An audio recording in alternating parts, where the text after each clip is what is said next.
Le quart d'heure corrézien, le magazine d'information hebdomadaire de RGB, Bram FM, RCF Corrèze, Radio PAC et Brenige FM. Réalisé et présenté par Olivier Sérac.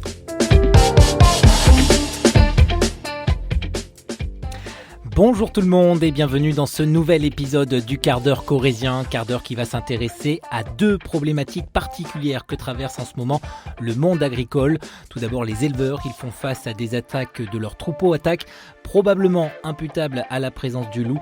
Vous entendrez comment la préfecture de la Corrèze réagit et accompagne ces éleveurs dans ce contexte. L'autre problématique, elle concerne plutôt les producteurs de fruits et particulièrement les pomiculteurs, parce qu'un insecticide contenant des néonicotinoïdes pourrait de nouveau être utilisé dans leur champ. Une utilisation controversée et vous entendrez le point de vue d'un pomiculteur corrézien. Dans la prescription culturelle, Aymeric Tudou nous parlera du nouveau festival tulliste Tulle remet le son, le festival qui succède aux Nuits de Nacre. Le quart d'heure corrézien, vous avez le menu, c'est parti.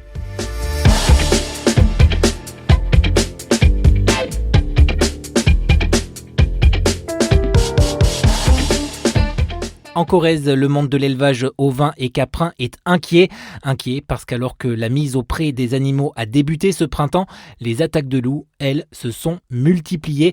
Écoutez le constat dressé par Vincent Berton, c'est le préfet de la Corrèze. 60 prédations depuis le début de l'année, mais surtout une prédation très importante vendredi dernier à Mémac, où il y a eu 30 brebis qui ont été donc prédatées par un loup et qui sont tuées ou ont dû être euthanasiées. Donc ça suscite beaucoup d'émotions dans le monde des éleveurs que j'ai rencontrés ce week-end et qui évidemment sont inquiets pour leurs troupeaux, sont aussi inquiets des conséquences d'affolement des troupeaux bovins qui sortent de leur enclos, partent sur les routes et peuvent menacer des riverains. Donc effectivement, il faut absolument qu'on protège ces troupeaux. J'ai signé 30 arrêtés de tiers de défense donc qui sont actifs pour les troupeaux ovins. Et donc les lieutenants-louveteries sont disponibles pour mettre en œuvre ces arrêtés et pratiquer à des tirs de défense. Ça, c'est pour les ovins. Et ensuite, pour les bovins, on attend un arrêté interministériel qui va paraître dans quelques jours et qui va nous permettre également de délivrer des arrêtés de tirs de défense pour les éleveurs de troupeaux bovins. Face à ces attaques, cette semaine, le préfet a donc signé un arrêté afin de placer 10 communes du plateau de Millevaches en cercle 1.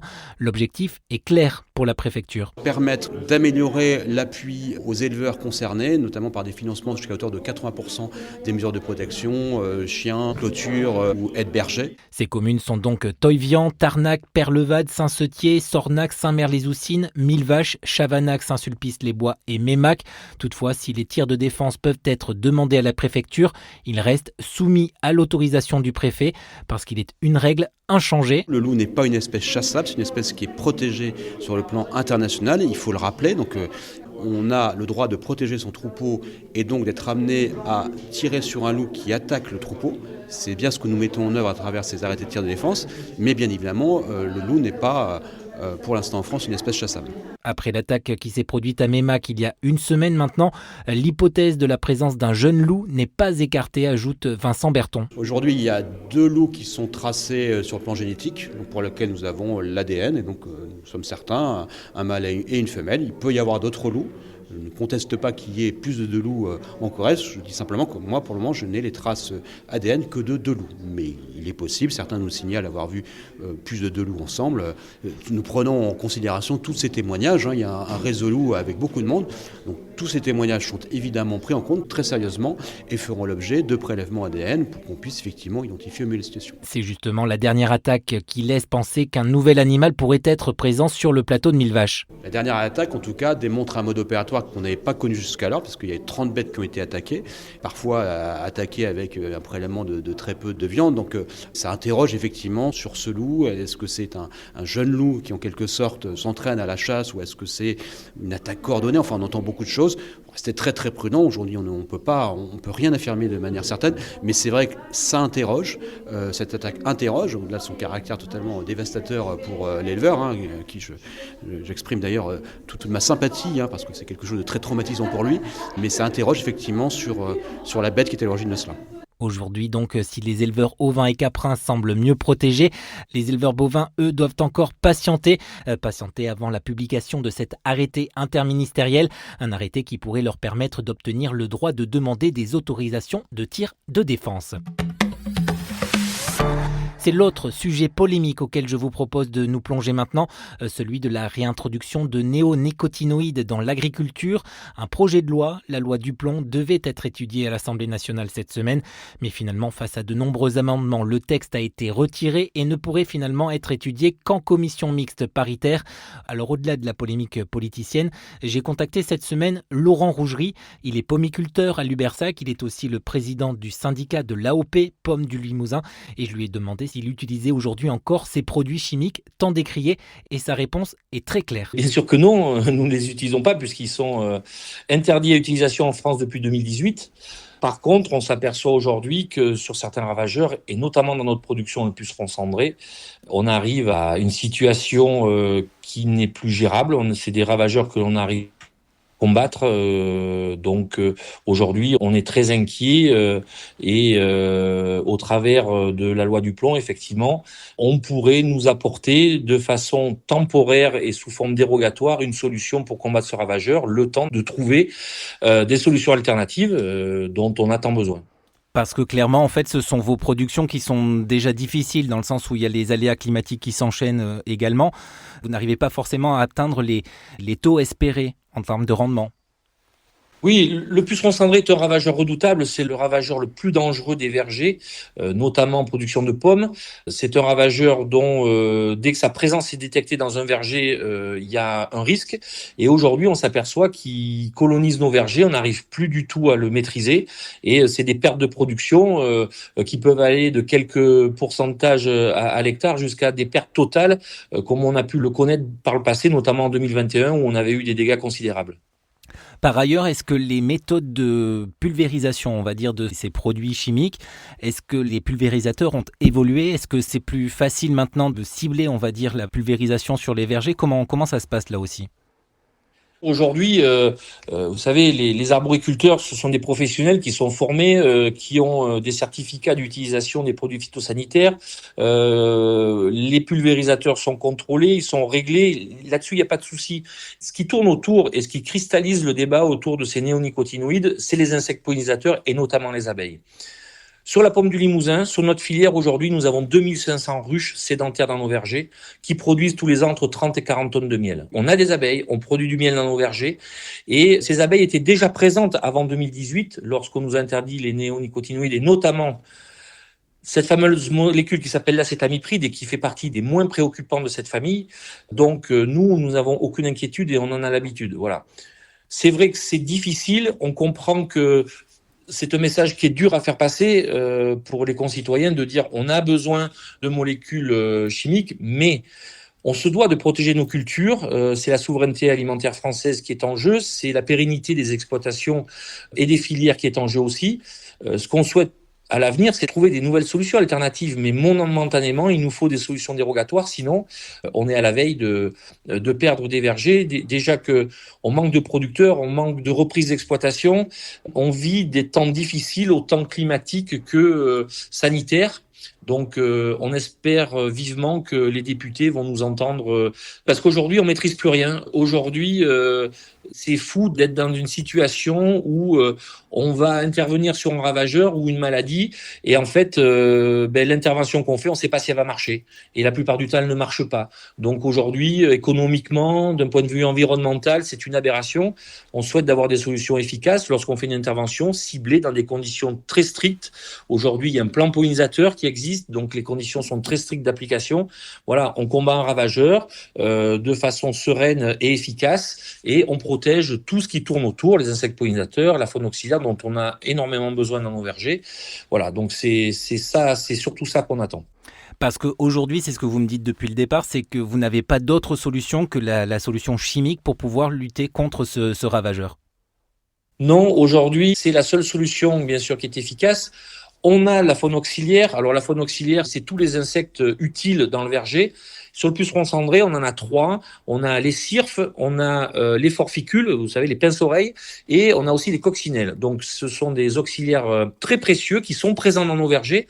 Mais malheureusement, l'équilibre se fait trop tard. Ce ravageur est tellement puissant et rapide que les dégâts, avant que les auxiliaires équilibrent le verger, c'est-à-dire que mettent à mal le ravageur, il est trop tard. Les dégâts sont déjà faits. Donc, nous, ce qui est important pour nous, c'est de protéger cette faune auxiliaire, de protéger les insectes pollinisateurs, mais de pouvoir réguler ces populations de pucerons qu'aujourd'hui, on n'arrive plus à réguler, y compris avec les moyens de biocontrôle que l'on utilise dans tous nos vergers.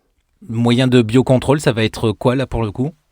Alors aujourd'hui, les moyens de biocontrôle, il y en a plusieurs. C'est tout ce qui s'utilise dans la production biologique, mais que l'on utilise aussi dans nos vergers en agriculture raisonnée. Voilà, ce sont des molécules d'origine naturelle, mais qui aujourd'hui, à elles seules, ne sont pas suffisamment efficaces. Donc le constat, c'est qu'aujourd'hui, on est en face d'un problème majeur pour la pérennité de notre filière.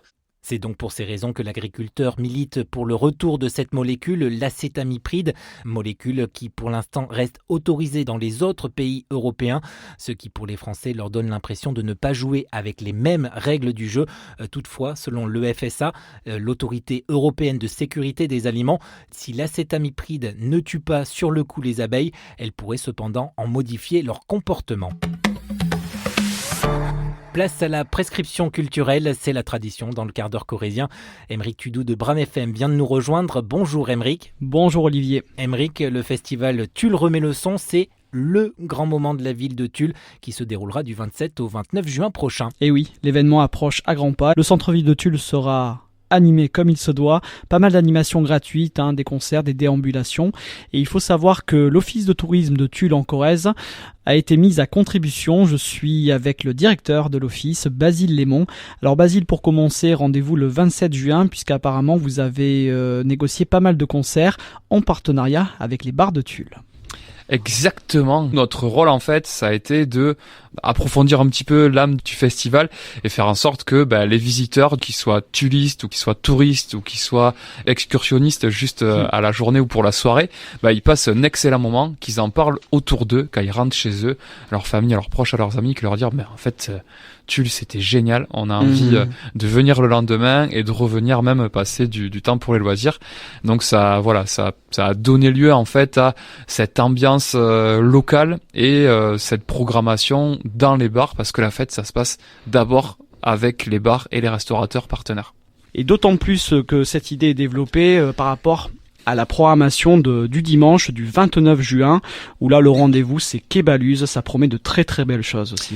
Complètement, je suis content qu'on en parle de ce dimanche, Aymeric, parce que en fait on a réimporté notre lancement de saison qui fonctionnait très très bien, et fort de ce succès on a dit en fait on va greffer le concept à Tulle remet le son, et donc le dimanche ça sera notre lancement de saison à Tulle, donc un gros temps fort, et l'idée en fait c'est de mettre en avant l'art de vivre local à travers l'artisanat, à travers les savoir-faire locaux, à travers les productions locales, et du coup également tout ce qui va concerner les activités du territoire. Donc en fait nous, notre objectif sur cette journée, c'est de donner un avant-goût de vacances aux visiteurs. Et en fait, les visiteurs qui vont venir, ils vont trouver le meilleur de nos partenaires, le meilleur de la Corrèze, et du coup, forcément, ils vont avoir envie de revenir.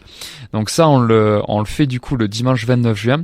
Ce sera plus ou moins toute la journée du dimanche.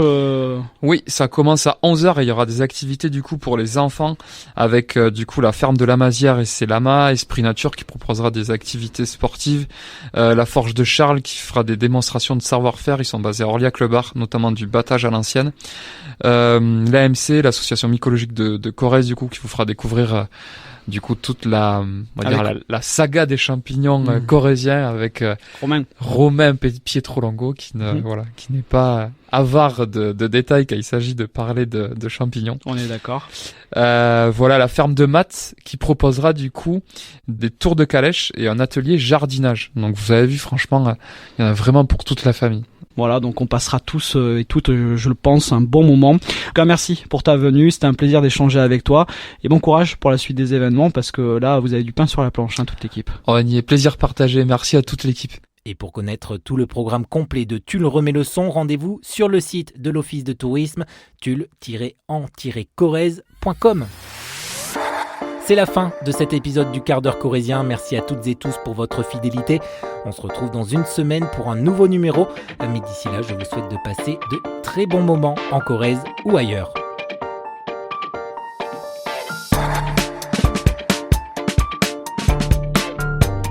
Retrouvez le quart d'heure corrézien en réécoute sur nos sites internet, mais aussi sur les plateformes d'écoute Spotify, Deezer et Apple Podcasts.